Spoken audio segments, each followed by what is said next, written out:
Bismillahirrahmanirrahim. Assalamualaikum warahmatullahi wabarakatuh.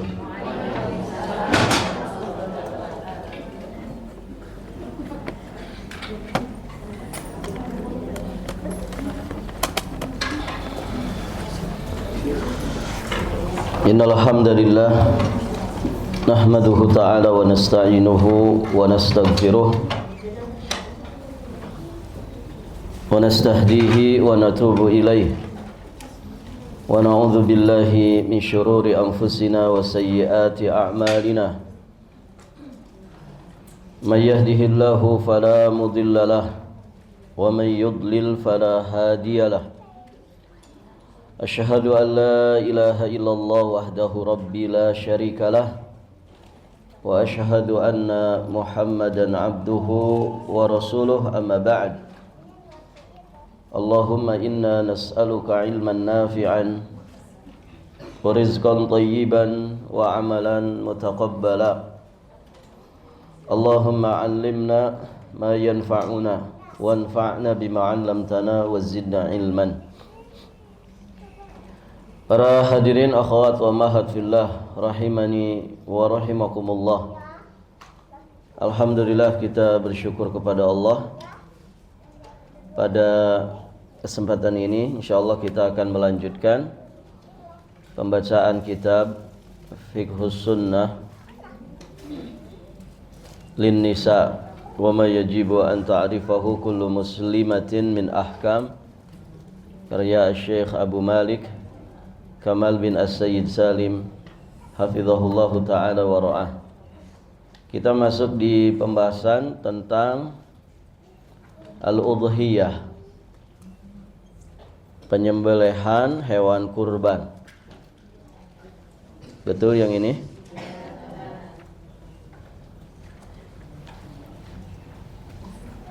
Beliau sampaikan di sini qala hafizahullahu ta'ala, definisi udhiyah adalah semua binatang ternak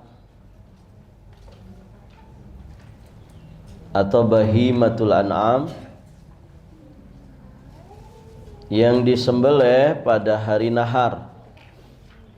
Hari nahar tanggal berapa? Hari nahar itu tanggal berapa? 10 Zulhijjah. Jadi bahimatul an'am, binatang ternak, yakni sapi, unta, dan kambing, itu yang disebut bahimatul an'am. Nah, udhiyah itu bahimatul an'am yang disembelih di hari nahar 10 Zulhijjah dan pada hari-hari tasyrik 11, 12, dan 13. Taqarruban ilallah, dilakukan sebagai bentuk pendekatan diri kepada Allah Subhanahu wa ta'ala.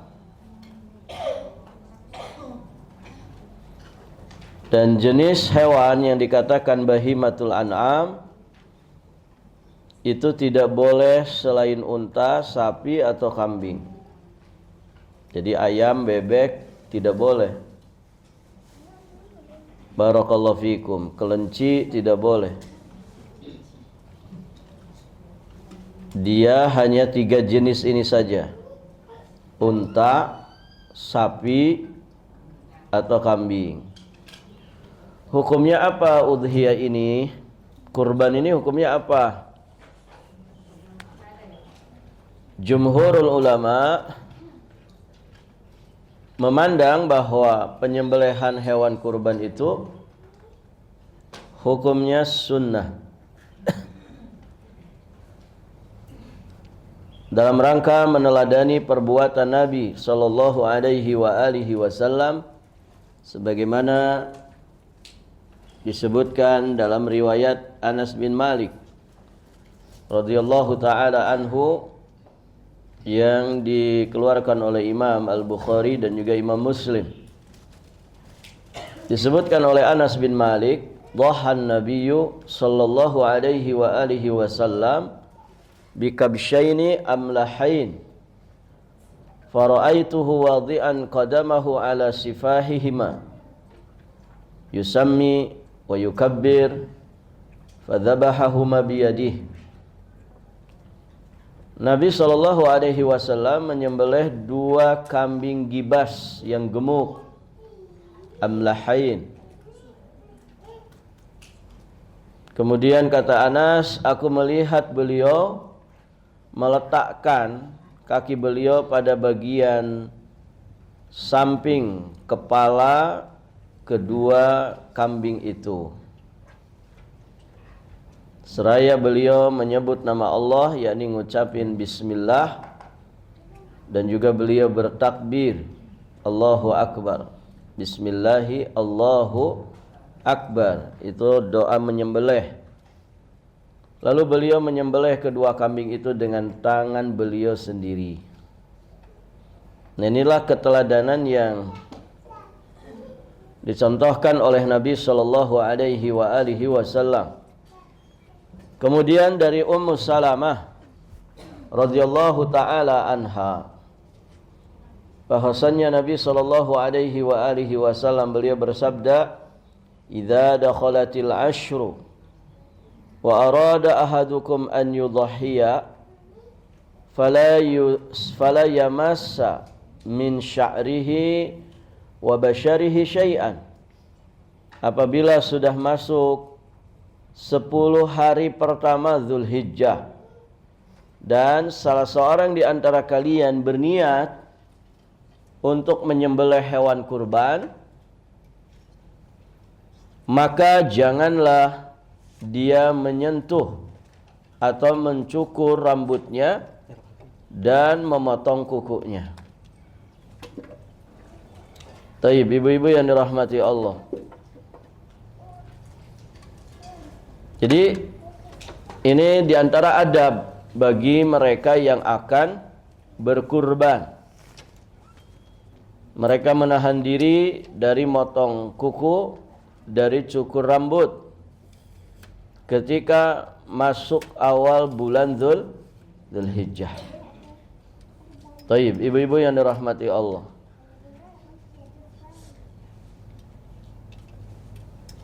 Sebagian ulama yang lain seperti Imam Abu Hanifah rahimahullahu ta'ala, beliau berpendapat bahwa penyembelihan hewan kurban itu hukumnya wajib bagi yang mempunyai kemampuan. Hukumnya wajib bagi yang mampu. Mereka berdalil dengan hadis-hadis yang jelas yang menunjukkan wajibnya ibadah ini. Namun barakallahu fikum, kedudukannya dhaif. Serta hadis-hadis yang sahih tetapi tidak jelas menunjukkan bahwa hukum amalan ini adalah wajib. Ibnu Hazm rahimahullahu ta'ala, beliau menyampaikan bahwa tidak ada riwayat sahih dari seorang pun dari kalangan para sahabat Nabi yang menyatakan bahwa penyembelihan hewan kurban itu wajib. Maknanya berarti hukumnya sunnah. Imam Al-Mawardi rahimahullahu ta'ala, beliau menyampaikan, diriwayatkan dari para sahabat, semoga Allah meridhai mereka, sesuatu yang bisa dikatakan ijma' tentang gugurnya kewajiban berkurban itu. Berarti sepakat para ulama, kurban itu hukumnya tidak wajib. Kalau tidak wajib berarti sunnah. Baik, ibu-ibu yang dirahmati Allah. Berikutnya waktu penyembelihan. Penyembelihan hewan kurban itu dapat dilakukan sejak berakhirnya sholat Idul Adha. Berarti selesai sholat Idul Adha sampai kemudian akhir daripada hari tasyrik, sebelum terbenamnya matahari tanggal 13 Dzulhijjah. Berarti berapa hari, Bu?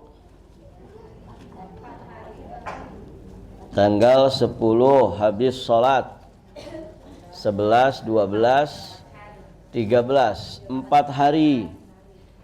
Itulah yang kemudian menjadikan Idul Adha itu lebih istimewa di sebagian kalangan. Gitu ya.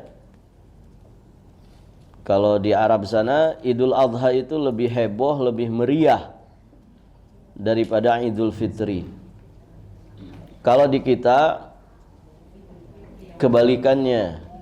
Di kita yang super heboh itu Idul Fitri, yang paling ramai itu Idul Fitri. Bahkan bisa 10 hari itu. Ada orang itu di tanggal 10 Syawal ketemu dengan kita, kita belum lebaran, lebaran dulu. Begitu. Ada juga yang tanggal 5 Syawal masih saja takbiran. Ya, di masjidnya. Barakallahu fikum. Padahal barakallahu fikum jelas ya petunjuknya dari Nabi sallallahu alaihi wasallam. Kedua-duanya memang hari raya. Tapi hari raya Idul Adha itu lebih panjang. Idul Adha hari raya penyembelihan. Itu 4 hari, 10, 11, 12, 13. Idul Fitri sehari saja. Takbirannya pun sampai imam naik ke atas ya untuk berkhutbah. Setelah itu tidak ada lagi anjuran takbiran. Namun demikianlah ya, mungkin kurang tersampaikan atau memang sudah turun-temurun dari dulu. Ditambah lagi ada istilahnya adat mudik lebaran, gitu kan? Mudik Idul Fitri, nggak ada ceritanya mudik Idul Adha. Nggak ada kan Bu? Tidak ada. Yang ada mudik lebaran Idul Fitri. Ditambah lagi sebagian orang kurang paham atau bisa dikatakan gagal paham juga. Katanya Idul Adha itu lebarannya haji. Jadi yang belum haji nggak usah lebaran. Itu lebarannya Bu Hajah sama Bapak Haji. Saya belum pernah ke Tanah Suci, belum haji. Barakallahu fikum. Makanya tidak pada ke lapangan. Cuma lebaran haji katanya. Biar Pak Haji sama Bu Hajah saja. Nah ini kan salah paham. Idul Adha itu lebaran bagi kaum muslimin, semua muslim. Laki-laki perempuannya yang sudah haji atau belumnya. Ini lebaran kita semua. Hari raya bagi kita semua. Makanya ya bisa disaksikan bagaimana antusias masyarakat kita kepada Idul Fitri dengan Idul Adha. Beda sekali. Idul Adha itu cenderung sepi ya dibandingkan dengan Idul Fitri. Taib, padahal waktunya panjang ini, penyembelihan ini 4 hari. Ibu-ibu yang dirahmati Allah. Nah ini berdasarkan sabda Nabi sallallahu alaihi wasallam, "Man dzabaha qabla an yusalliya falyu'id makanaha ukhra. Wa man lam yadhbah falyadhbah." Barang siapa yang menyembelih kurban sebelum sholat Idul Adha, maka hendaklah dia mengulanginya dengan mengganti hewan yang lainnya sebagai kurban. Sedangkan siapa saja belum menyembelih, maka silakan menyembelih. Taib. Ini suara apa Bu? Hujan. Masya Allah. Allahumma sholli. Baik, ibu-ibu yang dirahmati Allah. Jadi orang yang nyembelihnya sebelum Idul Adha, maka hitungannya sembelihan biasa. Ya, sebagian orang ada yang begitu, Bu. Dengan dalih efisiensi, dengan dalih supaya masyarakat di lebaran Idul Adha itu sudah bisa sarapan dengan daging. Ada orang yang nyembelihnya tanggal 9 hari Arafah. Boleh tidak? Boleh, tapi itu bukan hitungan kurban, itu sembelihan biasa. Ya. Fa inna khairal haji haji Muhammad. Sesungguhnya sebaik-baik petunjuk adalah petunjuknya Nabi Muhammad. Nabi sudah menetapkan penyembelihan kurban itu selesai Idul Adha, selesai salat Idul Adha. Kalau selesainya jam 8 itulah boleh mulai menyembelih sampai menjelang terbenamnya matahari di akhir atau penghujung hari tasyrik. Begitu. Itu petunjuknya dari Nabi. Gitu ya. Barakallahu fikum. Di mana kita menyembelih disunnahkan untuk menyembelih hewan kurban itu di tempat sholat, terutama yang dilakukan oleh imam, agar orang-orang mengetahui bahwa penyembelihan kurban itu sudah boleh dilakukan. Jadi kalau sholatnya di satu lapangan, maka sunnahnya nyembelih itu ya di lapangan itu. Di dalam riwayat Imam Al-Bukhari dikatakan dari Abdullah bin Umar radhiyallahu taala anhuma, kana Rasulullah sallallahu alaihi wa alihi wasallam yadbahu wa yanharu bil musalla. Rasulullah itu menyembelih lembu atau kambing dan menyembelih unta di tempat beliau salat Id. Di tempat beliau salat Id. Di situ. Biar menjadi syiar juga. Barakallahu fikum. Di tempat yang lain bagaimana? Boleh. Penyembelihan juga boleh dilakukan di tempat manapun juga. Di depan rumah kita, di belakang rumah kita, boleh saja. Begitu ya. Atau di satu tempat yang telah ditentukan. Boleh. Silahkan. Penyembelihan kurban juga disyariatkan untuk para wanita. Dan hendaknya seorang suami menyembelih kurban untuk istrinya. Di riwayat Ibunda Aisyah radhiyallahu taala anha dikatakan, falamma kunna bimina utitu bilahmi baqarin faqultu ma hadha, qalu dhaha Rasulullah sallallahu alaihi wasallam an azwajihi bil baqar. Tatkala kami berada di Mina, aku diberi daging sapi. Lalu aku bertanya, apa ini? Mereka menjawab, Rasulullah sallallahu alaihi wasallam menyembelih sapi untuk istri-istrinya. Masya Allah. Taib. Ibu-ibu yang dirahmati Allah. Jadi itu dilakukan oleh Nabi ya. Beliau menyembelihkan sapi ya, diperuntukkan untuk istri-istrinya di hari kurban. Yang berikutnya, perbuatan yang makruh bagi orang yang hendak berkurban. Ada hal-hal yang dimakruhkan. Makruh itu apa, Bu? Makruh itu apa? Makruh itu artinya dibenci. Makruh itu artinya dibenci. Maksudnya apa? Barakallahu fikum. Makruh itu sebaiknya ditinggalkan. Karena artinya saja dibenci.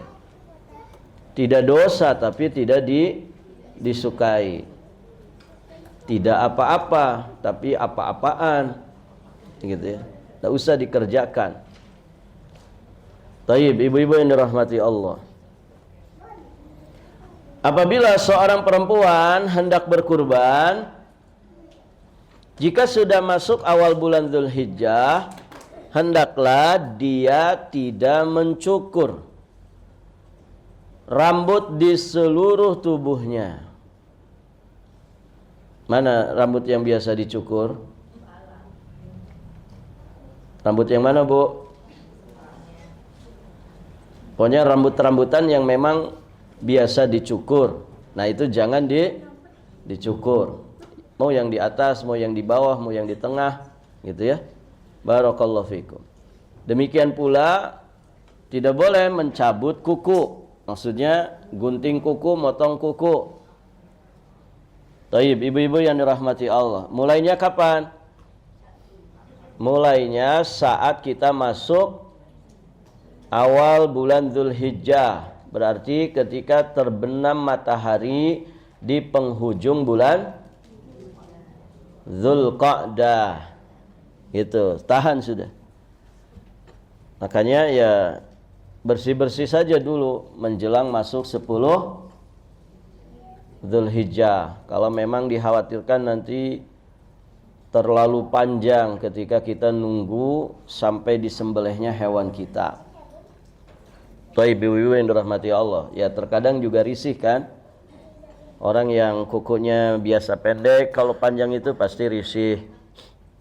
Gitu ya. Orang yang rambutnya biasa pendek, maka biasanya kalau kepanjangan sedikit risih. Baik, ibu-ibu yang dirahmati Allah. Jadi apabila kata Nabi masuk 10 hari awal Dzulhijjah, idza dakhalatil ashru wa arada ahadukum an yudhhiya fala yamassa min sya'rihi wa basharihi syai'an.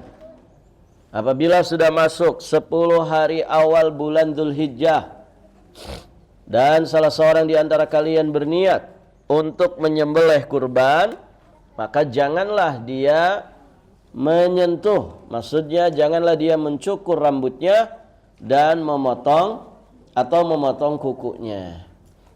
Di riwayat yang lain dikatakan fala ya'khudanna sya'ran wa la yaklimanna dhufuran.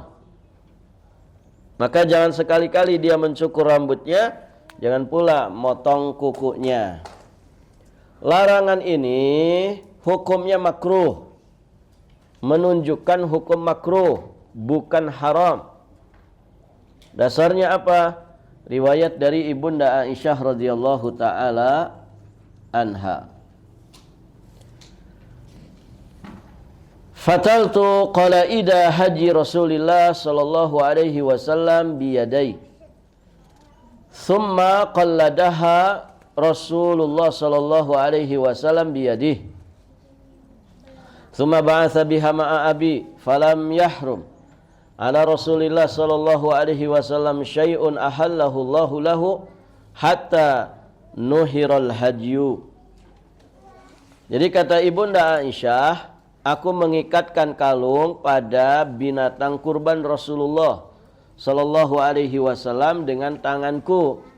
Kemudian Rasulullah mengikatnya dengan kedua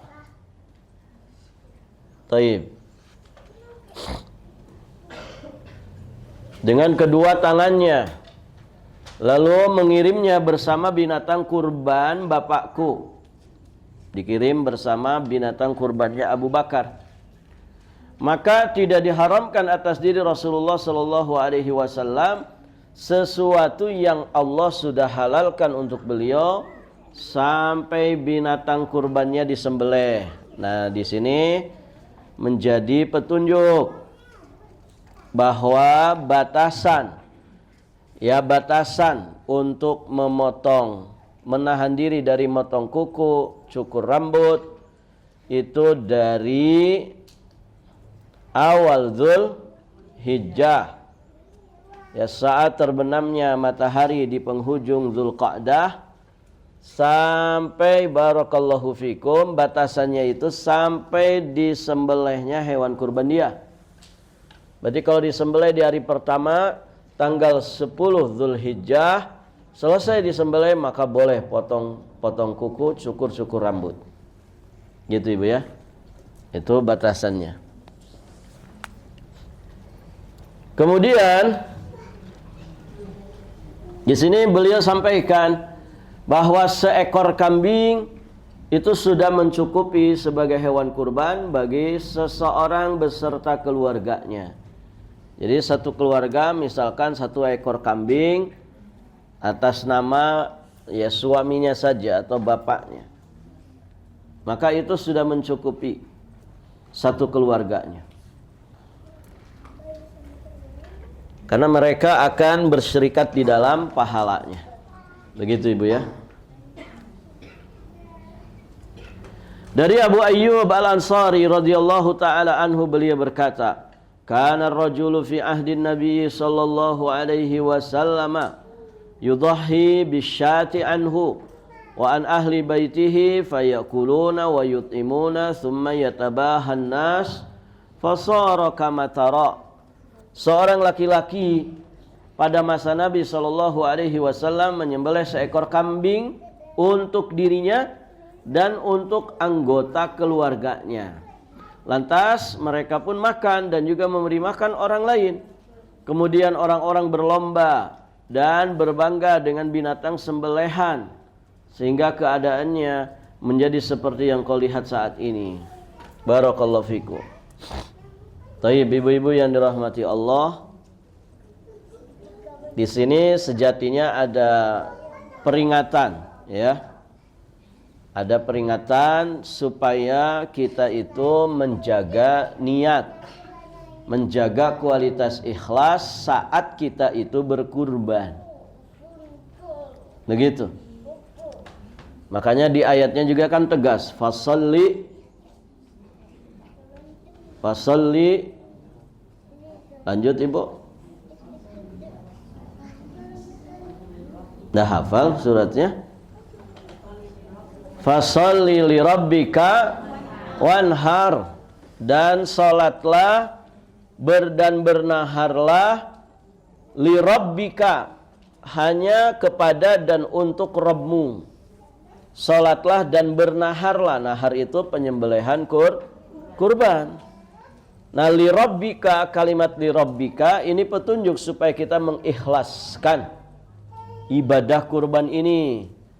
Kenapa? Ya bisa saja sebagaimana amal-amal ibadah yang lain. Bisa saja ibadah kurban itu ya dihadapkan dengan godaan untuk riya, godaan untuk sum'ah, godaan untuk ujub, godaan untuk barakallahu fikum tidak ikhlas karena Allah. Orang mah semuanya sapi, begitu ya. Sapi yang harga paling mahal 30 juta gitu ya. Tiba-tiba ada satu, dia sapinya limosin 1,5 ton. Begitu. Jadi sapi-sapi yang 30 juta itu kelihatannya kecil banget gitu kan. Kenapa? Bersanding dengan yang besar. Kan begitu Bu ya? Bersanding dengan besar. Nah, akhirnya kan orang tanya-tanya, punya siapa ini? Dari jugrugannya kayaknya punya pejabat ini, begitu. Barakallahu fikum. Nah, itu jaga hati ini. Ya. Jaga hati. Karena mudah sekali orang itu bisa riya, bisa sum'ah. Ada kepentingan lain di balik kurbannya. Nah, itu kan hati-hati tuh. Ya. Darut Taubah tak sumbanglah 10 sapi saja. Mau tidak Ibu? Tapi ingat ya, 2029 ya. Nah, berarti kan ada kepentingan. Kalau siap memilih saya, sudah tiap Idul Adha kita sumbang 10 ekor sapi khusus Darut Taubah. Misalkan Ibu, ya kan? Sama kayak yang nyumbang karpet ke masjid itu kan. Ternyata orang-orang masjid tidak ada yang nyoblos, ngomel-ngomel dia, gitu kan? Barakallahu fikum. Ya, ambil lagi karpetnya. Kalau kurban masa diambil lagi? Kayak mana diambil? Intinya hati-hati dengan hati, ya. Hati-hati dengan kualitas keikhlasan, lurusnya niat. Itu yang kemudian diingatkan di sini. Ya, diingatkan di sini. Orang-orang akhirnya pada berlomba dan berbangga dengan binatang sembelihan. Begitu. Tabahan nas fasara kama tara. Sehingga kita lihat manusia seperti saat ini. Ada juga yang kerjaannya barakallahu fikum, ngumpulin kurbannya orang. Ya. Untuk apa? Katanya untuk di pedalaman misalnya.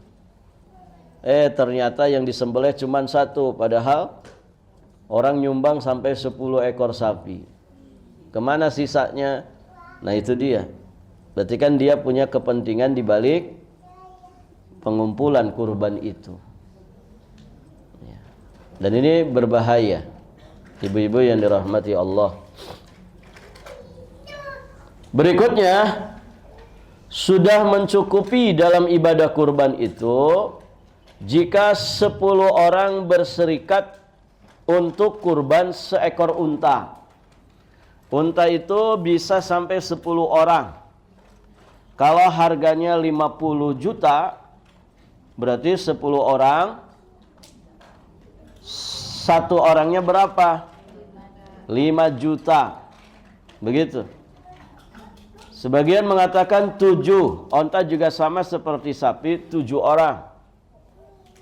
Berarti kalau harganya 50 juta, berapa jadinya kalau 7 orang? Berarti lebih besar tiap orangnya. Kalau 6 saja 42. Kalau 7 saja 49. Berarti yang sejutanya dibagi 7. Ya. 7 juta 100 sekian ya. 7 juta 100 sekian. Kalau untuk beli onta 50 juta 7 orang. Sapi juga untuk 7 orang. Kalau kambing? Kambing 1 orang 1.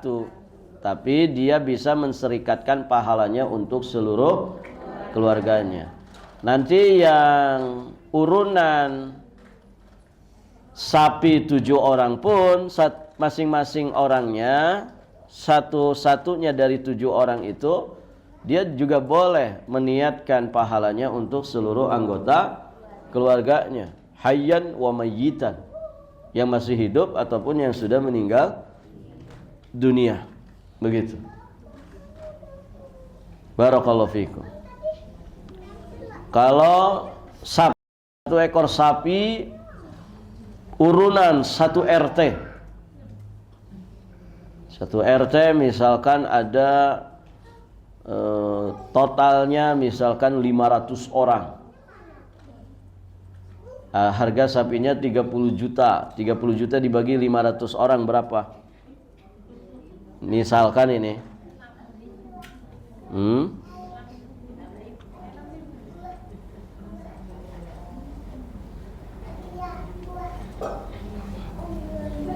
Sapi 30 juta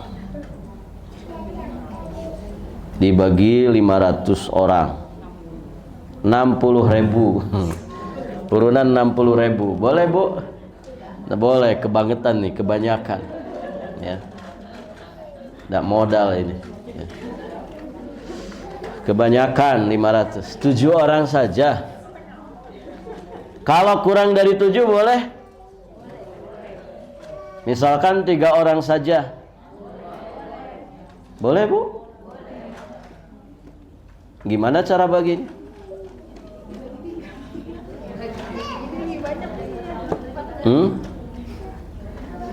Boleh, tapi dengan catatan 1 orangnya tidak boleh kurang dari 1/7 harga sapi. Boleh. Contoh, ibu bestian dengan 3 orang. Kita kurban sapi yuk. Ayo, Yang harga berapa nih? 30 juta. Oh ya sudah, kita steng-steng. Steng-steng itu berarti sama 10 juta. Boleh begitu? Boleh. Tiba-tiba ya, besti yang ketiga bilang, aduh aku mah nggak bisa segitu. Ya, sudah gini aja. Kalian yang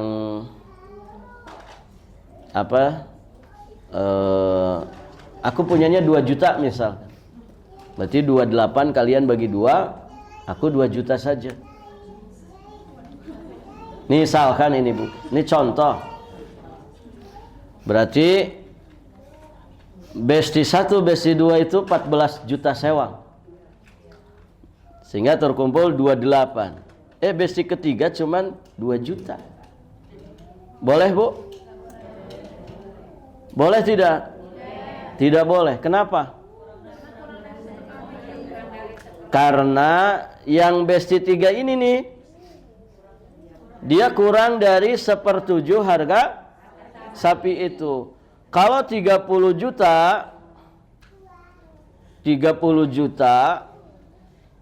itu dibagi 7 orang, berarti sama dengan 4.285.000-an.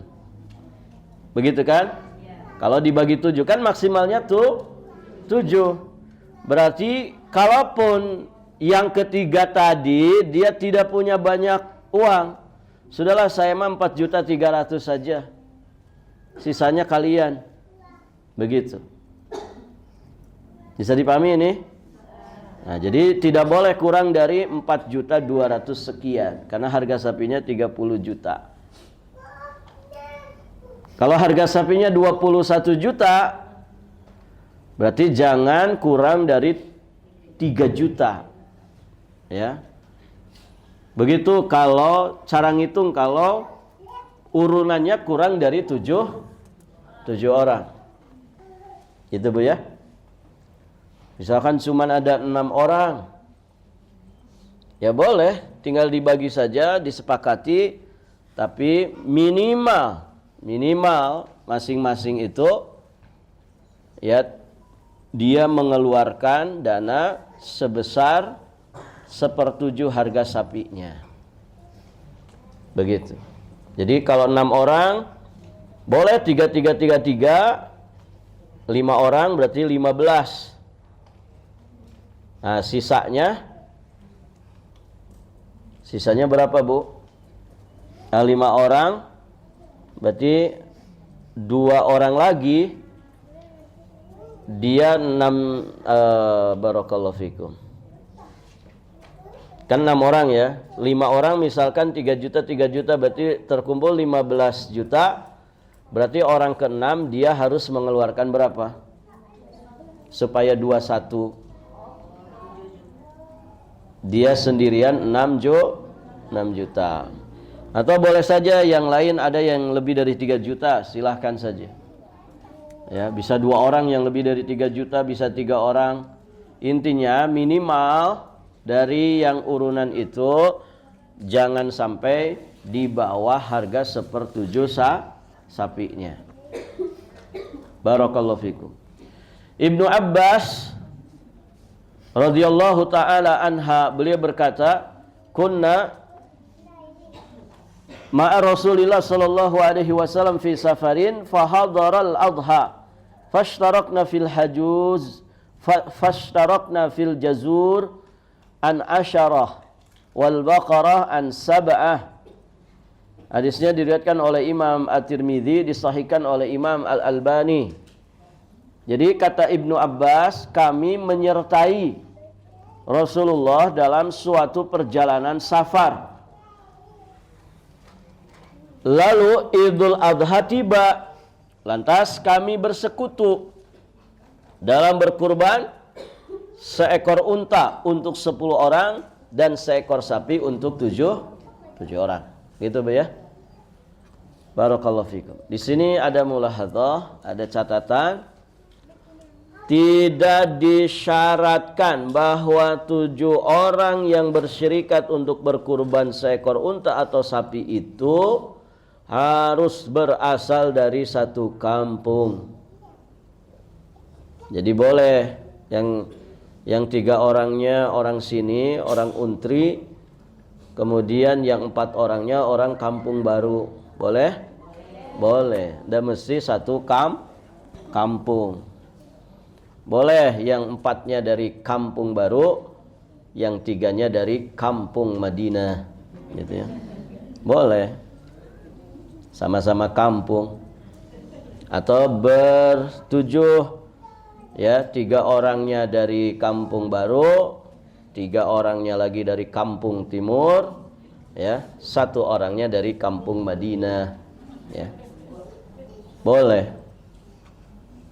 Tidak mesti dari satu kampung.